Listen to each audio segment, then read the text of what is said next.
सात संगत जी, प्यार से कहना निरंकार। सेवा भी कर सकें, सुमिरन भी अधिक से अधिक करें, और सत्संग का भी ये जो इतना हमें सौभाग्य मिला है, तो इसमें भी आके एक असल रूप में इस निरंकार, इस परमात्मा के साथ ऐसे जुड़ जाएं कि ये लिव कभी टूटे नहीं। और हमेशा हम चाहे कोई भी कार्य कर रहे हों, जिस प्रकार हमारे श्वास चल रहे होते हैं और कार्य भी होते रहते हैं साथ साथ, वैसे ही हम इस तरह इस प्रभु निरंकार के साथ एकमिक हो जाएं कि कुछ भी हो पर इसी में ही जी रहे हैं, ये एहसास बना रहे। तो आज ये जो हरदेव वाणी का जो ये शब्द चल रहा है, तो उसकी पंक्तियाँ। हाँ जी। बंदे में गर भाव बदी का बन जाता शैतान है। तो कैसे मनुष्य को ये बात बताई जा रही है कि मन के भाव, जो इंटेंशन होती है, और उसमें अगर क्या है, अगर हमारे यहाँ जो एक इंटेंशन है, एक हमारा भाव है, उसको कर्म के साथ हमें जोड़ना होता है। अगर हमारे मन में कोई ऐसा एक इंटेंशन आ गया है कि हम ये करना चाह रहे हैं, तो वो सिर्फ ख्याल रूप तक ही तब तक है जब तक उसको हमने कर्म का पार्ट नहीं बना दिया, कर्म में ढाल नहीं लिया। तो वो फिर एक हमारी नियत, हमारा करने का जो मन का भाव है, वो उस तरह हो जाता है कि जैसे एक इंसान अगर गलत सोचेगा तो फिर वो गलत ही करेगा, अगर वो पतन की ओर जाएगा तो फिर एक उसके कर्म उसको और नीचा धकेलेंगे। तो बात सिर्फ सोच की है, मन की है। मन में ऐसे बुरे ख्याल अगर आएंगे तो ही हम गलत काम भी करेंगे, और उसी को अगर हमने ऐसा देखना है कि हमें गलत काम से दूर रहना है, हमें अगर उस तरह अपने जीवन को एक खुशबूदार फूल की तरह रखना है, तो हम अपने ख्याल में, अपने जहन में ही ऐसा कुछ आने नहीं देंगे जो आगे चल के हमारे कर्म में बन जाए। हाँ जी। भाव अगर है नेकी वाला बन सकता भगवान है। तो यहाँ भाव फिर से, यहाँ विपरीत एक जो एक अच्छा भाव है, तो वो देखें कि कैसे वही इंसान अगर हो पर मन में उसके जो भाव आ रहे हैं वो अच्छाई के लिए आ रहे हैं, कुछ अपने लिए अच्छा, पूरे समाज के लिए अच्छा, अपने मन को और एक सुंदर रूप देने का, अपने ये जीवन में मानवीय गुण भरने का जब भाव है, तो फिर उसकी तुलना एक भगवान रूप के साथ यहाँ तक कर दी है। जैसे हमने वो भी उदाहरण देखा हुआ है भाई कन्हैया का, कि ये मन का भाव ही है कि चाहे युद्ध के समय दो अलग सेनाएं हैं, और जो जो भी जिनको चोट लगी, जो जो बेहोश होके गिरे या ऐसी हालत हुई शरीर की, तो भाई कन्हैया ने सभी को पानी पिलाया, क्योंकि यही मन का भाव कि सभी अपने हैं। तो फिर ये बात वही है, मन के भाव पे आधारित हो रही है कि ये मन के भाव ही हैं अगर हमारे स्वच्छ, तो हमको वो एक भगवान का दर्जा भी हमारे अंदर ये आ रहा है कि एक मनुष्य होते हुए हमारे कर्म एक इतने ऊंचे हैं। और यहाँ वही अगर हमारा एक मनुष्य होने के बावजूद हम अपने ऐसे कर्म करें जिससे हम दूसरों को एक चोट पहुँचाएं, तो फिर हमारा इंसान का चाहे एक आकार वो है, पर साथ में यही कहा जाएगा कि ये मनुष्य नहीं, ये शैतान है। हाँ जी। डाकू व डॉक्टर दोनों के हाथ में होता चाकू है। तो जब अगर कोई इंसान अपना इलाज करने जा रहा है डॉक्टर के पास, और वो जो एक सर्जरी होती है, तो डॉक्टर के हाथ में एक सर्जिकल नाइफ होती है जिससे उसको वो शरीर को काटना होता है, और वो अंदर जो भी शरीर के खराबी है उसको सही करना होता है। और वहीं अगर कोई चोर लुटेरे डाकू की बात आती है, चाकू तो उनके हाथ में भी होता है। अब ये दोनों चाकू तो चाकू ही हैं, चाकू का उसमें कोई दोष नहीं है, वो तो जिसके हाथ में है, अगर कोई डॉक्टर के हाथ में है तो वो एक परोपकार का काम कर रहा है, वो चाकू वो किसी का शरीर ठीक करने के काम आ रहा है। और अगर वही चाकू एक डाकू के या किसी के ऐसे मन में है जिसके भाव ठीक नहीं है, तो फिर वो नुकसानदेह कार्य वही चाकू कर देता है। तो कैसे अगर हम ये बात को भी सोचें कि हम अगर अपनी नीयत ही ठीक रखें तो हमारे लिए जो भी एक सामान है, एक इस दुनिया में जहाँ विचरण कर रहे हैं, पदार्थ हैं हमारे, हमें कैसे उनका हमेशा सदुपयोग ही करना है, ये मानते हुए कि परमात्मा ने दिए हैं तो बस उसका शुक्रिया है। और जो भी हमारे पास साधन है उसको सिर्फ परोपकार के लिए ही लगाएं। हाँ जी। डॉक्टर आखिर जीवन रक्षक, जीवन भक्षक डाकू है।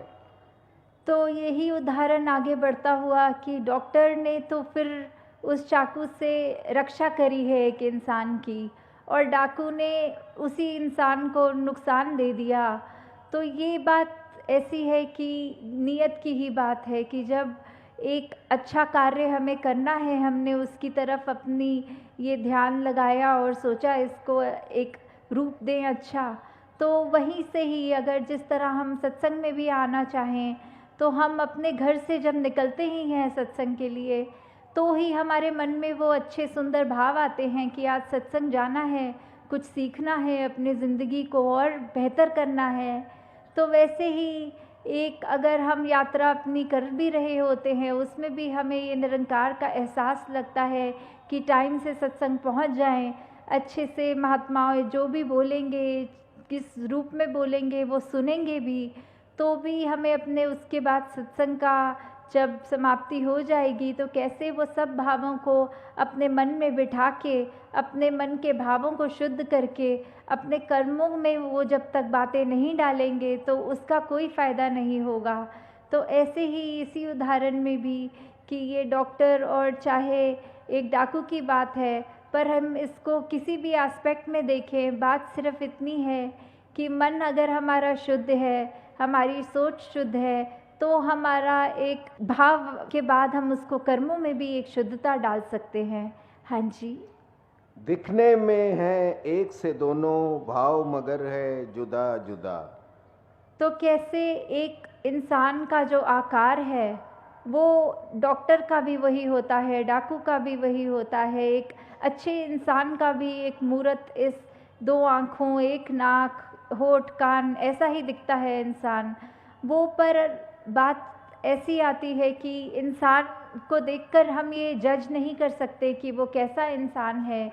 दिखने में सभी इंसान एक जैसे हैं, पर अगर हमें यही देखना है कि कौन इंसान कैसा कर्म कर रहा है, उसी से हमें पता लगता है कि हमें इस इंसान के पास जाना है, ये तो बहुत अच्छी बातें करता है, इसका जीवन देखो कितना सुंदर है, हमें इससे शिक्षा लेनी है, हमें इसके जैसा बनना है। और वहीं दूसरी ओर अगर इंसान हम ऐसा देखें जो कठोर वचन भी बोल रहा है, खुद भी परेशान है, औरों को भी परेशान कर रहा है, तो हम हरगिज़ उस इंसान के पास नहीं जाना चाहेंगे। तो इंसान ही है, ये 5 तत्व जो है वो हर इंसान में है, पर हम अपनी सोच, अपने दिल, हमारे पास जो ये चेतनता है, ये ब्रह्म ज्ञान है, हम उसका कैसे सदुपयोग कर रहे हैं वो हमारे हाथ में है। हम कैसे अपने जीवन की दिशा को कहाँ ले जाना चाहते हैं ये भी हमारे हाथ में है। हाँ जी। एक बुराई करता हरदम, एक भलाई करे सदा। तो कैसे ऐसा ही इंसान जो हमेशा उसके पास अगर तो उसकी, जैसे अभी ये डॉक्टर का ही उदाहरण चल रहा है कि कैसे अगर तो एक डॉक्टर की भी मति खराब हो गई तो फिर उसको भी अगर वो सर्जिकल नाइफ मिलेगी तो उसने भी नुकसान पहुंचाना है।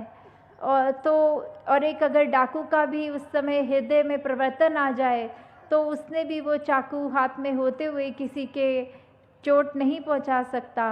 तो बात कोई ऐसी नहीं है कि हम संसार में काम क्या करते हैं, बात सिर्फ वो इरादे की, वो मन के भाव की और वो कर्म पे आ जा रही है। देंगे हम ऐसा सोचेंगे कि अगर किसी ने कुछ नुकसान किया है हमारा तो भी उसके लिए ये परमात्मा से यही अरदास रहेगी कि उसको क्षमा करना।